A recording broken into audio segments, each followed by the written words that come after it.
Hello friends, আমি শর্মিষ্ঠা ঘোষ। আপনাদের সকলকে আমার চ্যানেলে স্বাগত। আজ আমি আপনাদের সাথে কিছু কথা শেয়ার করতে চাই। কথাটি হলো, আমরা সবাই হাউসওয়াইফ, কিন্তু সারা দিন সকালবেলা ঘুম থেকে ওঠা থেকে শুরু করে রাত্রি শুতে যাওয়ার আগে পর্যন্ত আমাদের সকলেরকেই প্রচুর কাজ করতে হয়। আর এই কাজ করার মাঝে, কারোর আবদারের মাঝে আমাদের মনের মধ্যে কিছু কিছু সময় কিছু ভালো লাগা, আবার কিছু কিছু সময় কিছু খারাপ লাগা থেকে থাকে। আমি কোনো স্ক্রিপ্ট দেখে বলছি না, আমার যেটা মনে হলো এখন সেটাই আপনাদের সাথে শেয়ার করছি।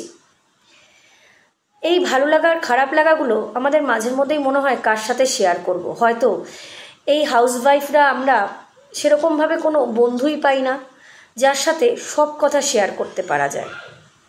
আমিও একজন হাউসওয়াইফ, তার জন্য আমারও কিছু ভালো লাগা কিছু খারাপ লাগা থাকে, যেগুলো আপনাদের সাথে শেয়ার করতে চাই।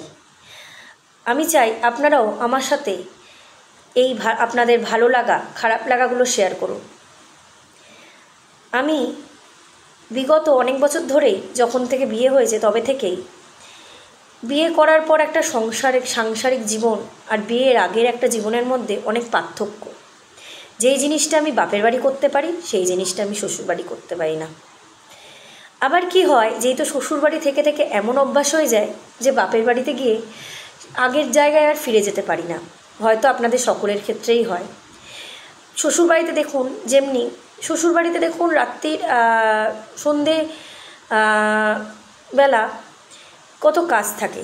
বাপের বাড়িতে গিয়ে ওই বসে থাকার সময় মনে হয় ভাল লাগে না। আবার দেখুন, আমরা শ্বশুরবাড়িতে ভোরবেলা উঠে যাই। কেন? সংসারের বিশাল কাজ, দেরি করে উঠলেই আমাদের আর টাইম থাকবে না পুরো কাজটা মেকআপ দিতে। তাহলে কী হবে? সব কিছুতেই দেরি হয়ে যাবে। আর বাপের বাড়িতে গিয়ে বেলা অবধি ঘুমোতে ইচ্ছা করলেও ঘুম কিন্তু চোখে আর থাকে না, সেই সকালবেলায় উঠে যেতে হয়। তাহলে বিয়ের পর কতটা পরিবর্তন হয় আমাদের মেয়েদের জীবন। বিয়ের আগের থেকে আর বিয়ের পরের মধ্যে অনেক পার্থক্য চলে আসে। এই পার্থক্যগুলো আস্তে আস্তে আরও বেড়ে যায়, আর সাথে বেড়ে যায় আমাদের মনের কিছু ভালো লাগা আর কিছু খারাপ লাগার মাঝেও থেকে যায় কিছু কষ্ট। তাই আমি চাই আপনারাও আমার সাথে আপনাদের মনের কথাগুলো শেয়ার করুন, কমেন্টস করে জানান আপনাদের ভালো লাগা আপনাদের খারাপ লাগা। আপনি যখন ইচ্ছা আপনারা আমাকে মেসেজ করতে পারেন, আমাকে কমেন্টস করে জানাতে পারেন আপনাদের খারাপ লাগাগুলো, আপনাদের ভালো লাগাগুলো। যে কথাগুলো আপনারা কোনো কাছের মানুষকে বলতে পারেন না, সেই কথাগুলো আপনি আমাকে নির্দ্বিধায় জানাতে পারেন। অবশ্যই আমি চাই আপনাদের পাশে থাকতে, আপনাদের বন্ধু হয়ে উঠতে। সেই জন্য আমি চাই আপনারা সকলেই আমাকে কমেন্টস করে জানান আপনাদের কোনটা ভালো লাগে, কোনটা খারাপ লাগে, কী করলেন সারাদিন, সব কিছুই আমাকে জানান। তাই আপনাদের কাছে আমার আবেদন, আমার চ্যানেলটিকে সাবস্ক্রাইব করুন আর আমাকে কমেন্টস করে আপনাদের কাছে আমাকে নিয়ে যান।